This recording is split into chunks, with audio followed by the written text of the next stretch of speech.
Okay, and I think we're just gonna get started because we don't want to waste a precious second. So if I don't know you, I'm Sarah Knievy. I work at Henderson Elementary, and I also work for the Department of Student and Staff Support. And I'm lucky enough to have Liz Schlitz in my world because she's dear friends with my sister, and we get to see each other. And she was generous to reach out and say, hey, we've done this. If you need help, here's some guidance. So we have staff from Stoner Prairie Elementary, right down the road from where I live. There's their principals on the line with us, Liz, their counselor, and 3 of their beautiful teachers. And this first 45 minutes is going to be pretty scripted. I solicited questions ahead of time and I pulled themes, those things that were most relevant for most of us. If you don't hear your question, we're going to do breakouts for the last 15 or 20 minutes where you'll get a chance to maybe ask those individual questions. So that's the format. The first 45 minutes will be following a script from questions you submitted. And panelists, Stoner Prairie people, you guys decide if 1 or 2 voices weighs in or you all got something to say on your questions, totally up to you. Our deepest gratitude, because we are all underwater. There's like no treading. It's pretty much when you can come up for air. So the idea that you took an hour to be with us is something that we can only repay by saying thank you in a million different ways. So thank you for your time and your expertise. And with that, will one of you set up, just give us like a 2-minute context. What is your teaching model right now at Stoner so that we can frame our minds to how that's the same or different than what we're about to engage in Madison? I'm Julie Musgrove. I'm the principal here at Stoner Prairie. This is my first year here at this amazing, wonderful school. And I have amazing people here who can speak to some of the things I may forget.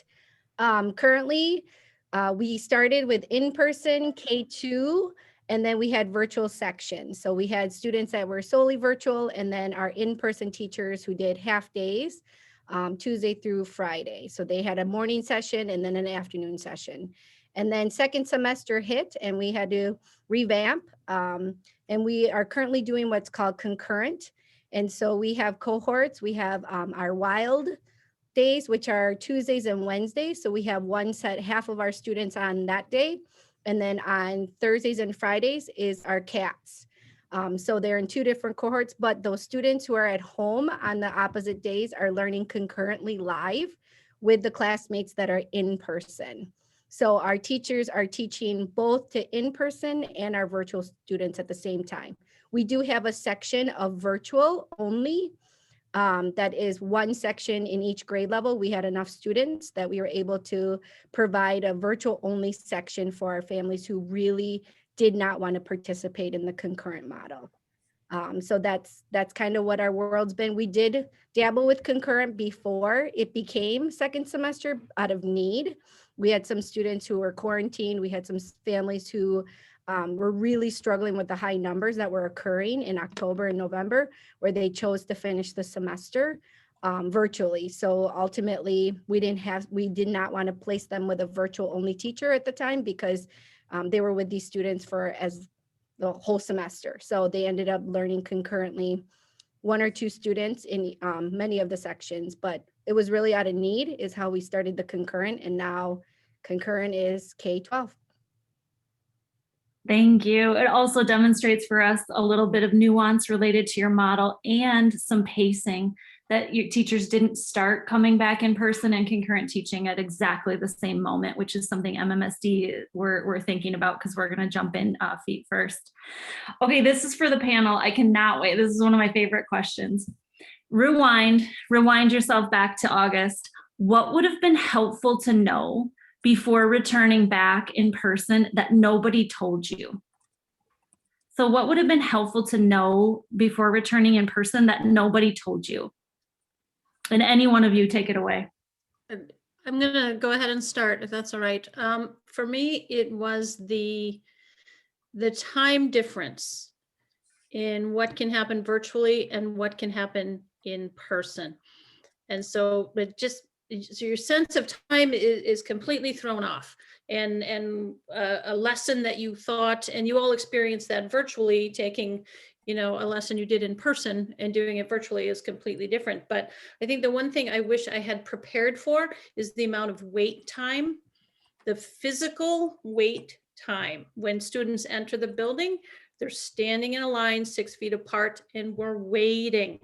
When we take a bathroom break, it has to be a whole class bathroom break, 6 feet apart, one kid at a time in the bathroom, and we're waiting. And then when the kids are at home, are supposed to Zoom in, the kids in person are sitting and waiting. So I wish I had prepared my students to be able to use that time productively, and without materials sometimes. So even if it's a deck of cards at their table spot and they're playing top it by themselves, if there's a skip counting song that I could teach that they could stand there and do by themselves, I wish I had been more prepared for the timing to be so off.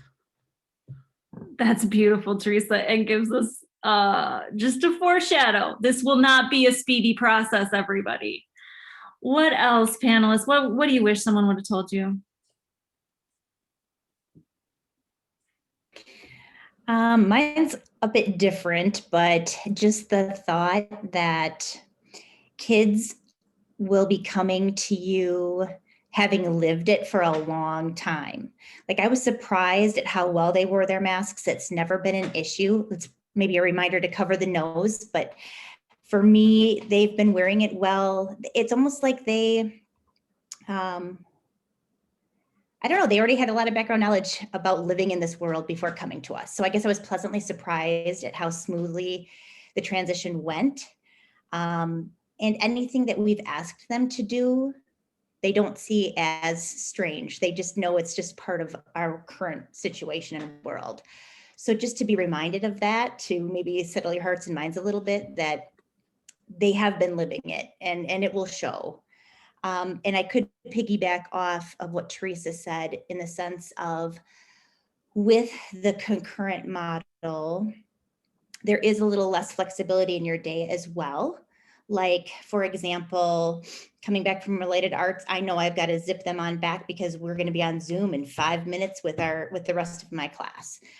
So there's not necessarily a lot of wiggle time in that schedule. Whereas if we were all in person, there would be, you know, I could stretch out a lesson if we're really, you know, learning in that moment. So I guess that's something that you should expect as well, that the schedule might seem a little more stringent and not as flexible, more rigid. That makes sense. Thanks, Charity. And Charity, what grade do you teach? I should have done formal introductions. I'm second grade, and I have been in person all year. So when Julie talked about having morning and PM sections, that was me. And then now those two sections have kind of morphed into my Wild and Cats group. Gotcha. So the cohorts didn't really change so much. Their schedule did, but their cohort really didn't. So those that they're in person with are pretty much the same, and those that are, if you're zooming in, pretty much the same. Pretty so much the that's same. how it was for me anyway. So Awesome. in person since the beginning. And that's kind of how we kept it, so that our in-person, there was less movement of our in-person students, our K-2 students. There was more movement for our 3rd through 5th because some of them really chose to stay virtual. So I tried really hard to keep the kids together for some consistency, even though their days changed. So, but yeah. That's awesome. And Julie, will you introduce yourself and tell us what you wish you would have known that no one told you? Julie Musgrove, the principal here at Stoner Prairie. Oh yeah, you did. Thank you. Thank you. It's all good. No worries. As a leader, I think what I wish I would have known is that there is never going to be like a standard set thing that will continue. So as a leader, things change within days, within hours. And that's something that I have learned very quickly through this journey of, like, one day a decision's made, but then the next day it changed to something different. And you just go with it and support the staff through that change, because you think it's going to be settled, or this is how it's going to be. and then it gets uprooted and changes again. So we went from half days, planning months for half days, and then planning to do full days or partial full days. So it's that. So I wish Hang on. Hang on. just being flexible and knowing that this might not be how we end the year. So I think it's just opened my eyes of making sure that every step is a journey, and but ultimately staff have really stepped up through it all. That's awesome. And how about Liz or Caitlin? What's your weigh in for us? So for me, I think, so I'm the counselor at Stoner Prairie, and I worried a lot in the beginning about like the level of anxiety in kids, and also how that might then come up behaviorally. We know that especially our youngest learners, when they're really anxious, that can be really physical. And so just like had no idea what that was going to look like in a 6 foot apart and all of those things. So I think the biggest learning for me in the beginning was that like there's some anxiety with the kids, but I think Charity touched on it, is like there's so much more adaptable than I had prepared myself for. And I think sometimes when that anxiety manifests with them, they're just looking to their adult. And so they're really wanting to look to their adult to tell them like, what should I do here? What am I, what is this next thing going to be? They're really like that, the relationships that they've established already, and they're looking to that trusted person. And so it's not looking like the behavior that our experience this year the behavior has not been what it had been in previous years. The class sizes being smaller has also helped a ton, because I think kids are just not as overstimulated as at times they were in previous years. So, and there's not as much noise. There's not as many people in the hallway. And so the anxiety has been really not what I thought it would look like. That's important because we haven't lived that. And so it's a totally different feel than when we left a year ago. And Caitlin, bring it home for us. What do you wish someone would have told you? There's a lot of things I wish someone would have told me, but I would say the most important is just giving yourself grace. Like, you will not have this figured out going into day one, and you probably still won't have it figured out weeks or maybe even months in. I mean, things change, like Julie said, things change daily or hourly, and you just have to be adaptable to it.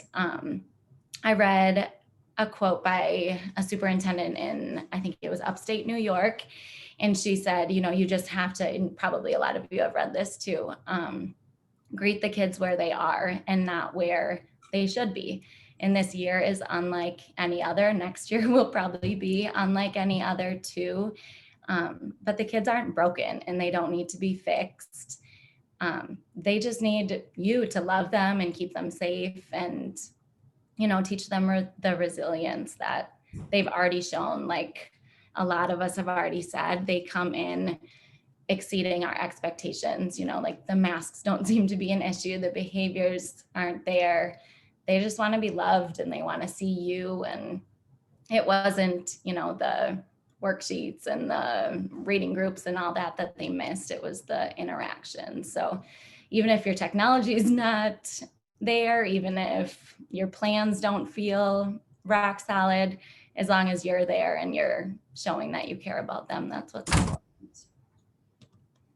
And I think that's why the students are so excited, is because they know if they don't follow the safety procedures or the protocols, that it could require them not to come back to school. So like students know that's why it's so important that we follow these rules, is to keep them safe, but it's also to keep the teachers and staff safe. Yes. So I think students have really internalized that, because there is no question of the masks. There's no questions about 6 feet apart. There's no questions that only one student can go into the bathroom. So I think those routines were already set. They practiced it. And so students want to stay at school. So they're going to follow whatever it is. And that was something that we were concerned about with our 3rd through 5th grade students, because they're older. Yeah. We thought maybe they wouldn't follow the rules like our K-2 friends. but they have knocked it out of the park. Like our 3rd through 5th grade students are just so excited to be in person, to physically be in the building. They follow the rules just like our K-2 friends.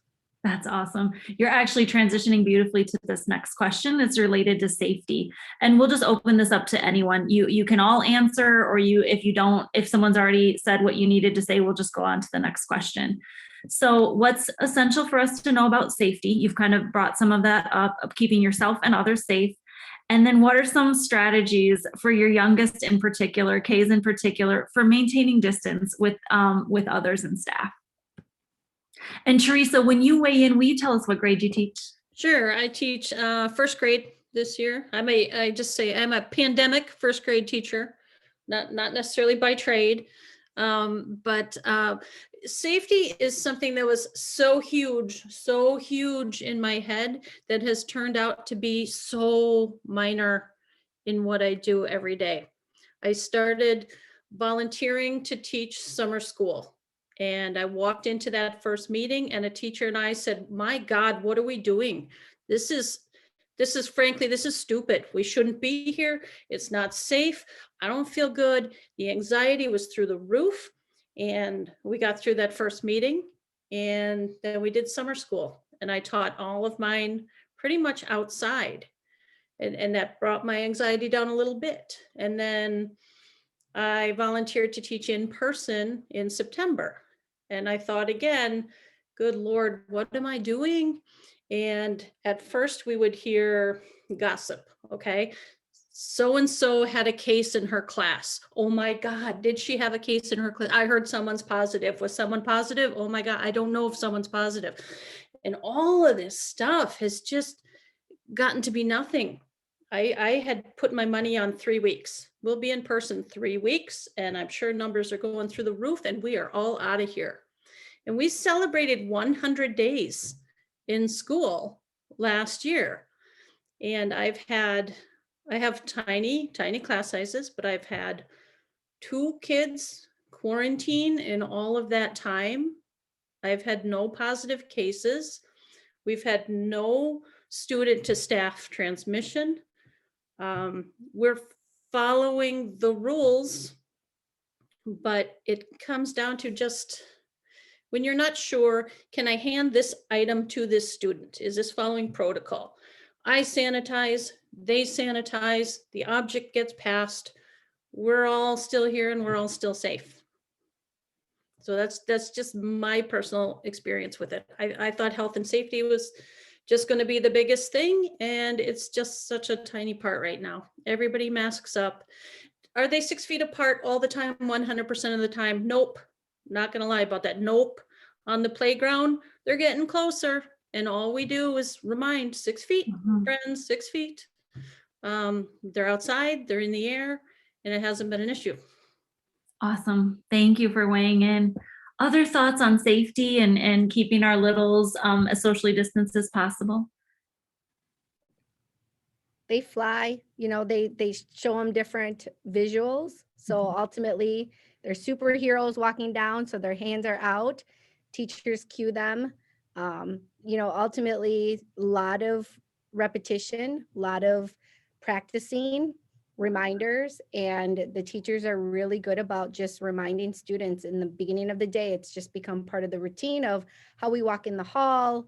Ultimately the PBIS team provided a lot of resources for staff to be able to share in the beginning of the year of kind of the rules and expectations. District provided some information regarding like the bus, how students ride the bus, how they come to school, how they get off the bus. So, and families received all that information too for when it came to safety. I'm going to transition into Cell. If you want to return to any of these topics when you weigh in, please do.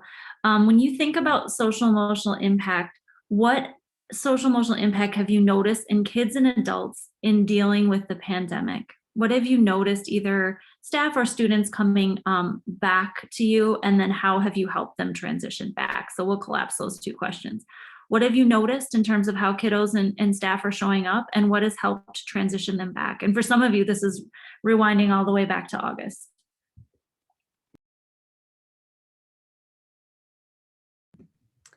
I think for our kiddos, what social emotional learning support has, or what social emotional support has looked like, is really providing opportunities for social interactions that are safe. Because even in in-person learning, like they have that opportunity, but it's not the social opportunities that they're used to, right? They can't do turn and talks the same way that they would do turn and talks in a typical year.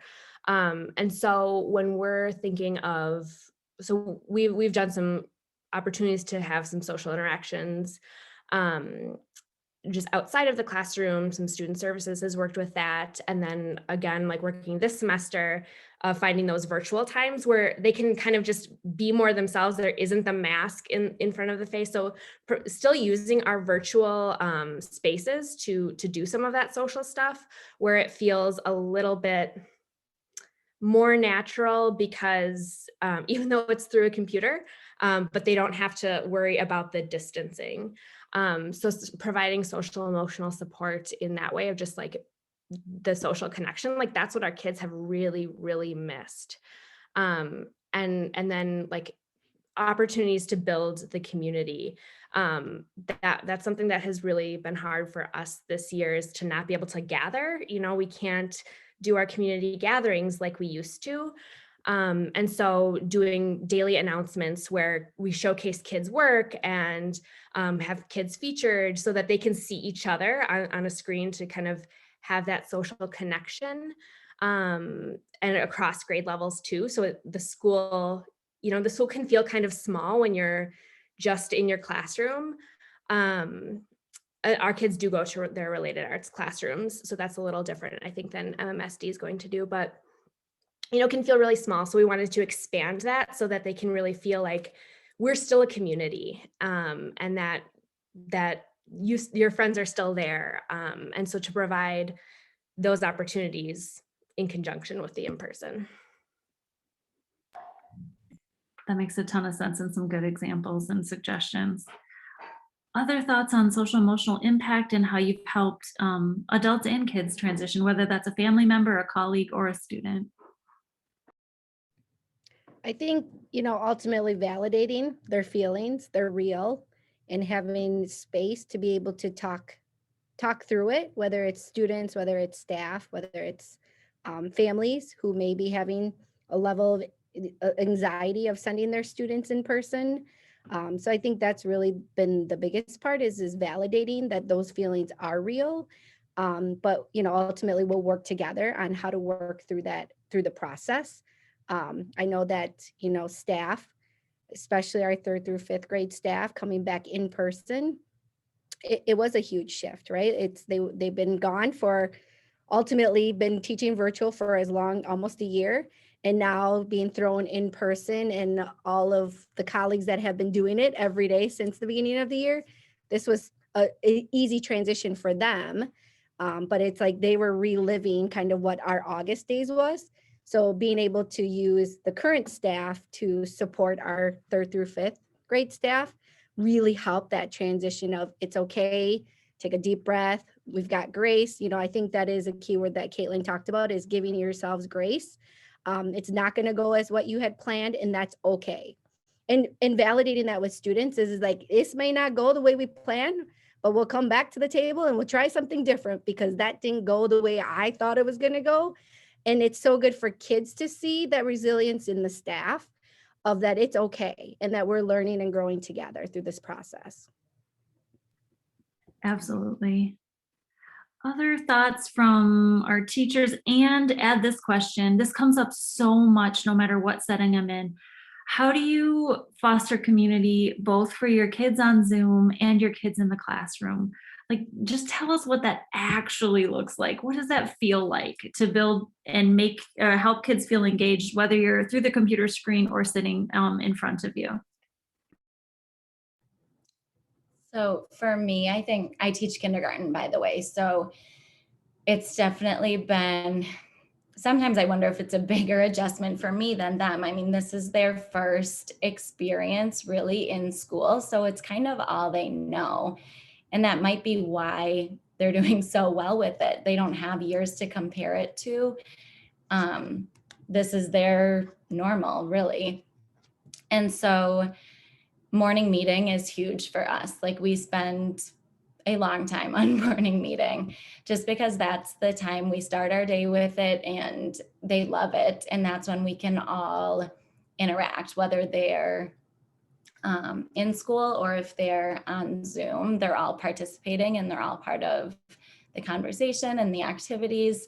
It obviously takes a lot of thinking outside the box, thinking, you know, how do you do your normal morning meeting through Zoom and with kids in person? So like the activities have to be different and creative, but we still make it work and they love it. I mean, sometimes it means having to, you know, bring my iPad or computer around to each student in person, but I think it's important so that they're getting the voice. You know, it's almost easier for the kids on Zoom to have their voice in the classroom because they're coming from the big TV in the front, whereas my kids in person are 6 feet apart, some of them in the way back of the room. So I think that's a really important time to make sure that every single voice is heard. For me in my morning meeting, it's numerous times, you know, they each get a turn to share if they want. They each get to answer the question and greet. And it does take up a lot of time, but for me, it's worth it. And our community feels very strong. I mean, with us, it was like our in-person kids, and then, well, they were all in person, but they were AM and PM. And now they're either in person and the other group is through Zoom or vice versa. So they've never met in person before, but it still feels like one big class now. Will you help me out? Will you quantify? Because this is actually an important conversation that the district level is having. When you think about the minutes you spend on morning meeting, Caitlin, how many minutes are you talking at your morning meeting lasts? You're saying it centers your day and it builds your community. What kind of time frame are you talking about?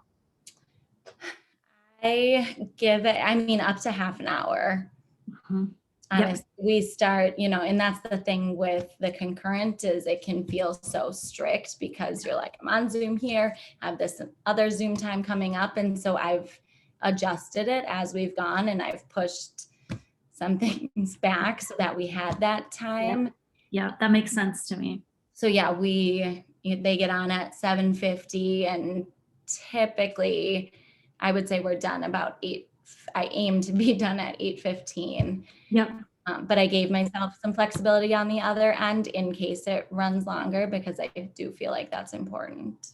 Exactly. Thank And you. our schedule starts with 7:30, but by the time students get in, Right. so they have breakfast from 7:30 to 7:45. Right. But some staff will start at 7:30 so that they really have about a 45-minute block. Yep. So for morning meeting. So some of Yep. our older grades, that's what they do is they log in at 7:30 and then continue their morning meeting. Got you. And it's I'm super glad to hear your perspective. I think we worry a lot about our virtual kids not feeling connected. So to hear your reframe on that you actually have to attend more to your in-person kids who are maybe more isolated and don't as easily get their voice in the room was an important thing for me to hear. Teresa or Charity, anything to add how you make your kiddos do you have special names for them? We've seen roomers, zoomers, roomies, zoomies. What does Stoner Prairie use? All of the above. Yeah. We're wild and we're cats, and sometimes I go with that. Sometimes I'm roomers and zoomers. Sometimes I'm roomies and zoomies. Yeah, it doesn't really matter. But you know, our kids they share a desk, and by that I mean that the Tuesday, Wednesday group, their names are on there, and then the Thursday, Friday group, their names are on there. And so there's a little bit of a connection, and I was purposeful about whose names I put on that desk. You know, I've got 2 kiddos that just have a real tight friendship. Well, then it just magically happened that they share that same table on different days. And just the seeing their friend's name in front of them helps them make that little tiny connection. And so, yeah, you know, I don't often spin the camera around so they can see each other, but sometimes I do. But they can't always see each other. So So I don't know. I don't have my kids in a breakout room with each other very often. I'm sure I could do more of that to foster those connections. But it was funny to me, just the names on the table, how excited they got to think that their friend so-and-so was sitting here yesterday. They're first graders, so they get excited. It really is the little things. That's pretty sweet. Anything to add, Charity? Just echoing the morning meeting, like Caitlin said, that's a pretty important part of our day. We don't get the kids on right at 7:30. We do some of those morning routines first, like getting our cold lunch in the hall and doing rhythm app and a few, house cleaning things before we get them on at Zoom at 7:40, 7:45. We always transition with a song between that kind of morning time to the morning meeting time. So at 7:40 to 7:45, we play a song to launch into our meeting. We dedicate that time to the greeting and the sharing and the activity and our positive affirmation for the day and so on. Another thing we've done just a couple different times this year, but you may have a lot more sections of each grade than we do, but we only have like three second grade classrooms. So a couple times this year we've met on Zoom as a full group, more of kind of like the fall celebration, a friendship party, that type of thing. But it's kind of neat to come together as a grade, as an entire grade community too. And honestly, we just play, our virtual teacher really takes it over because she's so great with that virtual Zoom language. But honestly, we just dance to a couple songs together and do like a how-to drawing together and show all our artwork, and the kids are thrilled, so it's like, that's a way to meet the larger community of the whole second grade too. That's awesome. We're going to stay in this teaching vein. And as always, scoop back to safety, scoop back to social emotional learning. We're going to move a little bit into content teaching, but feel free to revisit any topic. So what has helped you plan effective lessons for concurrent teaching? So go into some of the technical with us. We don't even know what we're signing up for. What's helped you plan effective lessons? Charity's laughing. I don't know what that means. Tell me what that means. Well, because effective is always in question at this moment. But I will say that I've just a couple things that I've learned. Well, first of all, my team meets on Thursday after school and we meet again on Monday, and that team planning is really helpful. The district has also put out a week at a glance, which we follow, and that has been helpful with just kind of keeping us all on the same page, or at least a similar page. So those are a couple things provided by the district. But I will say this, that I feel most comfortable assessing my students in person. And since I'm able to, I do. So for example, this week we have our Bridges Math, Unit 3 post-test. So what that means for me this week is that on Tuesday and Thursday, I'm going to be providing that assessment to my Wild and Cat group while they're in person. So my Wilds in person on Tuesday, they're going to, we'll start with a lesson, our number corner, lead into a lesson. And then after that lesson, I'm going to have my Zoomers do some asynchronous work in Seesaw, probably their home connection pages, while my in-person group does the Unit 3 post-assessment. And then flip-flop that on Thursday so that they, my other group can do it in person. I just feel like since I'm able to meet with kids in person, I don't want to have them assess at home and take the chance that they're being assisted in any way, since I'm actually seeing them. And also just, any hands-on activities that you can do, whether it's content-based or not, they have been so thrilled to get their hands a little dirty in the past few weeks, with science or whatever it may be, just hands-on learning, and so thrilled to be going to related arts where it's, more hands-on. So that's just a big step for us. And again, you have to think of it in creative ways. I mean, they're not really working in small groups and partnerships. If they're observing, it's from a little distance back, or we have to take turns coming up to the canyon, like to pour our water one at a time, watch from afar, you trying to keep that safety perspective.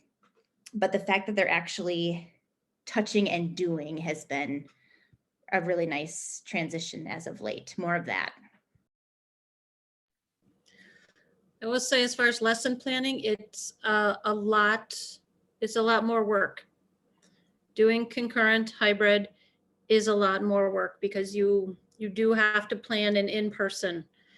And as much as you would like to think, oh, that just goes magically to both groups, it just doesn't magically go to both groups. And so you have to do an in-person plan, and you have to do a virtual plan, and you have to see which parts of those intersect and which parts of those have to be separate or different. And the materials itself have to be planned well in advance. If you're going to sanitize things or, put them in baggies for 72 hours, materials takes a lot of work and planning.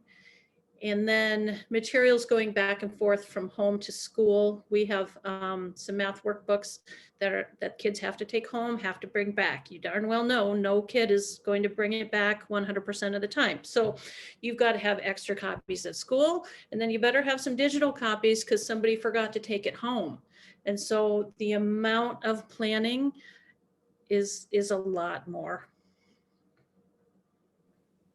Thanks for the honesty on an already tired run. I'll also add, with those bags that go back and forth, it's been helpful to have kind of a checklist of what is in that bag and what goes back and forth. That doesn't guarantee it happens, but your what's in that bag? My 2 math books, my writing folder, my, blah, blah, blah, blah, blah. That billeted list is just taped onto the bag, along with the daily schedule, highlighted times of the day when they meet us on Zoom, just as reminders that they can have that at their workplace at home, and it's highlighted when they meet with us, and they're getting in a good routine. Yeah. Caitlin, I saw you're unmuted. What were you thinking? What's helped your planning? What has really helped us is creating slides for our whole week, because it's really, everything is so, down to the minute with your schedule, that having it laid out has been really helpful for me. So I started by just creating a slideshow and, filling in each subject area and even adding the times for my own reference. And then each week we go in and we add, the different lessons and things like that, just so my kids on Zoom can see it at the same time that my kids in person can see it. And it feels more equitable. When I was thinking of just, teaching in front of my camera and moving things and showing things, it just felt like one group was missing out, whether it was not being able to see something, just all of that. So having the slides and then screen sharing both through Zoom and then onto the TV in my room has been really helpful, so that I know that everyone's seeing the same thing at the same time. And it's also helped, relying on my teaching partners. So this year, more than ever, sharing the responsibility and letting go too. I'm the type of person where I like to do everything myself, and I'm very particular, and just letting go and trusting, other teachers can do it too, and sharing as much as possible has really helped to lighten the load. So we create our slideshow, we share it, we both add in at the same, throughout the prior week. It's ready on the Friday before the next week, and it's helped ease a ton of anxiety. So that's been a big thing, I would say, for me. That's awesome. Some of that momentum and that sure-footedness you need, because the week's going to throw a whole bunch of curveballs at you, but you can at least rely on that planning. For sure. We're going to transition into small group here, where people are going to have the chance to just opt into a breakout with one of you, and it'll just be questions that are on people's mind. Before we do that, though, I wonder if each of you wants to close out with something that has brought up that you feel like is important to say to the whole group before we transition into a small group space. So anything that's top of your mind that the whole group would benefit from before we do some small group Q&A. I don't know what your class sizes will be, but I can say that this has been an absolute blessing, having the small class sizes that we've had. I feel like I've connected with kids. I feel like they feel seen and heard. And so if there's a silver lining, it's that small group of kids. Thank you. I think that like both in the beginning of the year and starting second semester, like the staff's anxiety, my anxiety, like it was so high. And then like as soon as the kids come, it's like, oh, okay. Like we know how to do this. Like we don't know how to plan for any of this, but like when the kids come, like we know how to do that. We know how to and like Caitlin had said earlier, like it's not the perfect worksheets. It's not, you know, X, Y, or Z that the kids are looking for. Like they see you and they are just like, they're so happy. And then you like the energy that you don't necessarily get in a virtual space, you start to get again in the building. And so that was just like, it was like such a weight once the kids actually showed up. And I could add, you know, Teresa and Caitlin are both right. It does take more time, but this is a great time to tap into your team. So for example, if I need to, you know, plan an asynchronous assignment while my in-persons are assessing, I can tap into my virtual teacher who's maybe already created what I need because she needs to out of necessity. So I don't necessarily have to reinvent every task. Also, we've learned that not every task needs to have like an exit ticket, or they don't have to be held accountable for every single thing so that you're burying yourself in things to correct. Let some of that go. You know, just trust that they're doing it and go with that. And then the other thing is that honestly, you kind of have to live it and adjust as you go. That is what we all did. You know, you live it for a while, and you're right, Liz, it just kind of kicks in. Teacher mode kicks in, the kids are there and you're like, I know how to do this. But there are some things that little tweaks that you just have to live and then adjust to. Like, oh, when I take my kids to related arts, that hallway is too crowded. We're going to go back around this way. I know that I need to get to my room before Miss Bender comes around with her class. We need to leave as soon as that bell rings because she's going to be, coming soon. And you just adjust as you go as well. And honestly, it is like the prime year to show your kids how to be a problem solver in the moment. Like talk about role modeling that. This is it. It's a really great learning opportunity for everybody, honestly. You don't need any fake role play scenarios, Charity. We got plenty. Other closing remarks? Yeah, go ahead, Julie. I think just taking some deep breaths. I think that's the other piece is sometimes the time from like when a decision's made. So that students are coming back, you're going to be in-person teaching, right? That time from when that decision to when students come, it gives you so much space to think of all the what ifs, right? And sometimes that causes more anxiety. So I think it's just take some deep breaths and say, we're gonna figure it out. It's not gonna go perfect, and that's okay. But ultimately, we will adjust. But I, with my secondary colleagues, I think that was something that I had talked to them about is that time from when that decision's made to when students physically come into the building is like the longest time ever. But then the minute students come, it's like, oh, okay, I do know how to do this. I know how to work with students. I know how to teach. And all that comes flooding back, and just seeing the little humans back in the building, it is like the most joyous day. Like I had parents who literally shoved their kids out their door at parent drop off because the kids were so excited. The parents were really excited.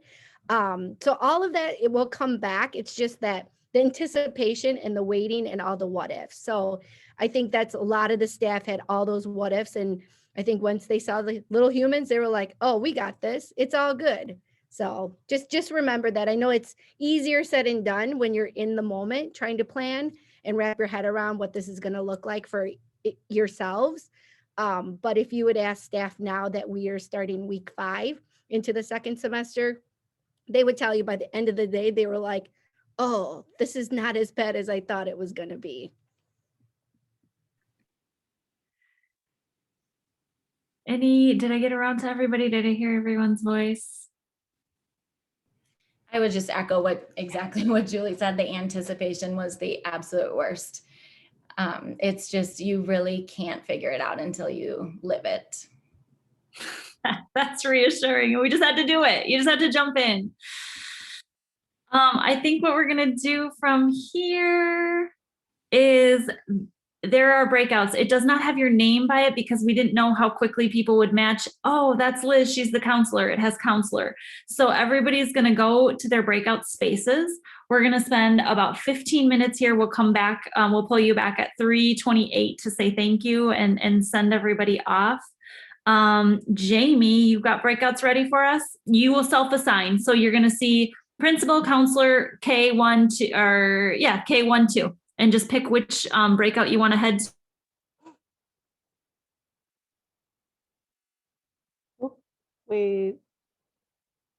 Okay, so I don't know where Sarah went to. You'll just pick the room that you would like. So panelists, you'll choose the role that you have, and then everybody else jump into your room. I feel like I kicked Sarah into the principal room. So sorry about that. No worries. I was like, oh, I'm in a different breakout. I'm gone. So, yep. So if everybody would just choose the room, are you able to choose rooms?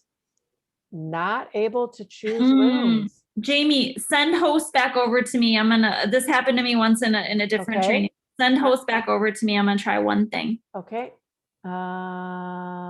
Otherwise we'll rename people really quick. Yep. Okay. Let me just try one thing. Sorry, it was all set. Okay, we're not going. No worries. Yep. This is where we're flexible and adaptable, right? Because whatever can happen will happen. And at this point, I'm just going to pause our recording though, because nobody needs to hear this. That sounds great. Let me go back to gallery view. Welcome back, everybody. Hopefully it's the theme. There's never enough time. So we make the most of the time that we have. Stoner Prairie staff, we are so grateful to hear your voices and for all the seeds of hope you plant and all the seeds of like, we can do this. If you are a Nana or a Henderson or a central office, MMSD central office person, if you could put some love in the chat or give them some love via reactions, that would be awesome. I'm starting to see people's kiddos coming on screen. Caitlin's so cute. Melissa, so cute. Sarah, could I just say one thing real quick? Yes, please. It's charity. I don't know if you can see me on the screen. Yep, I can. We did kind of run out of time. So I did say to my group that, if they want to email me with questions too, even along the way, that I don't know if we could provide our emails to you and you push them out, how you'd want to do that. Totally. But I'm sure other teachers on the panel, I'm sorry, maybe I'm speaking for you. And if you get overwhelmed, just our... ignore it. If you get overwhelmed, just ignore it. It's a strategy. If you guys are okay with that, Liz has given me all your emails and I will follow up and send that out to people. All right, Stoner Prairie staff, do not forget to look at that chat. So much gratitude for you guys for making us know that it's possible. Just so much gratitude.